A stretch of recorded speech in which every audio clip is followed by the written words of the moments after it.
crushing it when you do that? Yeah, I gotta make sure it's still going, Yeah. or else it'll turn off. And let's see.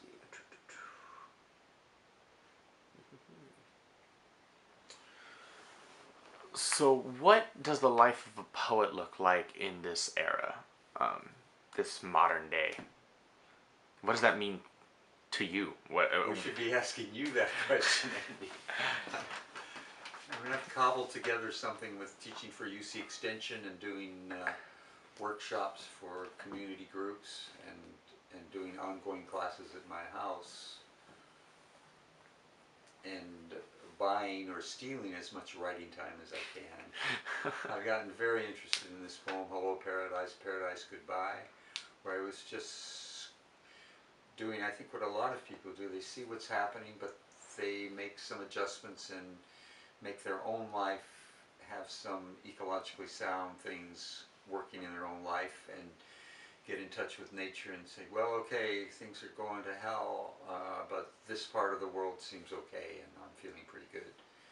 And then one day on a backpacking trip, I just plunged into the grief. Actually, John Page and his son had quite a bit to do with that, but they are more tuned in to false flags, to 9/11 being an inside job, to what Bill McKibben is doing toward what's happening in the environment. It's like we were having some discussions and I got out there, and somehow being out in nature helps this. It's just clear of civilization and just felt my own grief about the future. And I just plunged into this poem. It's trying to write it down and be honest about it, be real about it, to go back to that. And I cry a lot reading the poem, and I get excited a lot. It's an ongoing sense that I would have in glimpses over the years, where you're really connected with your material and you can feel that your heart and your bones are involved, and it's quite soul satisfying. And that would happen every now and then on individual poems for a few minutes, for an hour, now and then over the space of a month when I would be working on it. But this is just ongoing. It's just taken over my life. So I think the main part of being a poet is staying with your own vision or your own feelings, and then following it when it happens. I don't think we can prescribe it. I think it's got a life of its own, and arranging a life where you can give it some attention, give that inspiration or that sense of what the soul satisfaction is, some time, some place in your life. That's all you can do, and then follow it as best you can. Like I said, I steal my writing times from taking care of the yard or the backyard, or fixing things around the house. I just steal it. So for the next question, I'm going to give you a little bit of background on Crooked Teeth, and then ask how that can funnel into, well, we'll see. So essentially, Crooked Teeth, the name comes from a song written by a band called Death Cab for Cutie. The line goes, and the skyline looked like crooked teeth in the mouth of a man who was devouring us all. And so we, the editors, took that, we ran with it, and it was our inspiration. Urban life, the idea of the city, the culture.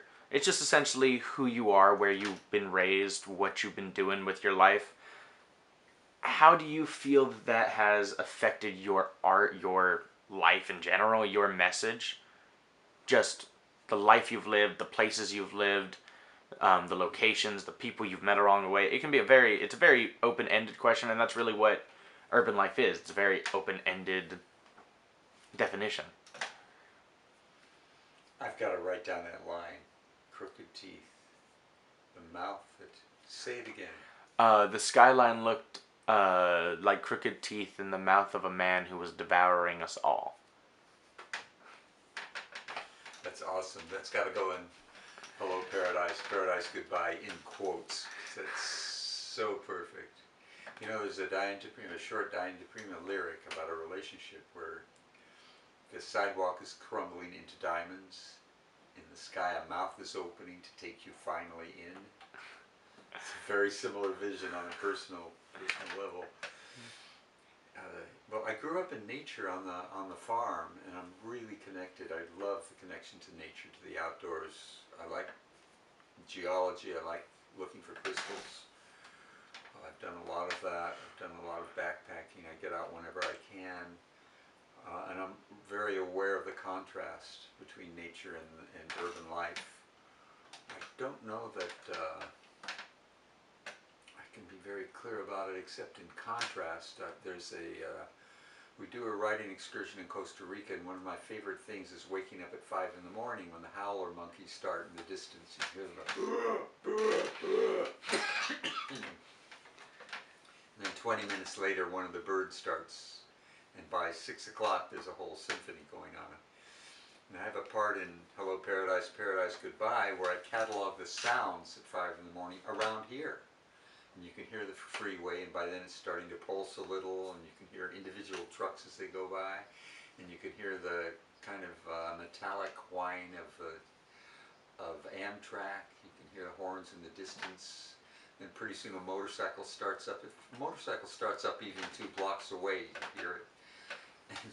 And then there's the leaf blowers around the businesses. It's an amazing contrast between the sounds of the city and the sounds of nature. So, urban life. I'm so aware of being in a body and part of nature. That part is, we are part of nature. And urban life makes me take care of my nutrition and rest and get a lot of exercise. I love playing basketball. I'm still playing some basketball now. And for a while I ran track. I think that's part of living in urban life, is that you need to find ways to be yourself in the cracks in urban life. There's so much to do and so many people to relate to. It's very seductive. It's just can go for a week without being real, just playing. I like just walking down my neighborhood. My neighborhood has changed a lot. Just walking in the neighborhood and talking to people randomly, just talking and seeing what they say. And that's a little bit of hedonistic pleasure I take from urban life. It's just talking to people. Such a range of people out there, and so many people, even though we're walking in our little bubbles, just really appreciate being talked to. They like coming out of those bubbles. I don't think I'm giving you a very good answer. No, I like the idea behind it, because from what I'm kind of gathering from what you're saying is that you grew up outside the city, and a lot of your writing is fueled by escaping from the city. But there is also this element of reality and this contrast. And with the acuteness that you just described, the details of what goes on at 5 in the morning versus the 5 in the morning in Costa Rica, it really, for me, it does bring to life how, for you at least, there is a continuum here. There is not this is my urban art, this is my Costa Rican art. This is the contrast of my life, this is the contrast of my art. And that's a perfect answer. That it's a very specific, unique to you answer. They're having a tug of war a lot. Yeah. Let's see, do I have anything spectacular to ask? I think I've gotten through all my big ones. Do you have anything else you'd like to add? Well, he brought up Hello Paradise, which you needed to do, so maybe a little bit about the East Side Greenwich Village in New York in the 60s. Sure. Since you're talking about urban life. Well, I spent a lot of time with Herb Hunke, who is the progenitor of the Beats. In his biography, Hillary Holiday says, she only writes a few lines in praise of Herb, but she says that he was the one who brought Ginsberg out of his middle class myopia and inspired him. Without him doing that, he wouldn't have had the grounding to start a literary movement. Hunke he was an interesting contrast between being a street person and a hustler, and someone who felt very entitled. He was smart.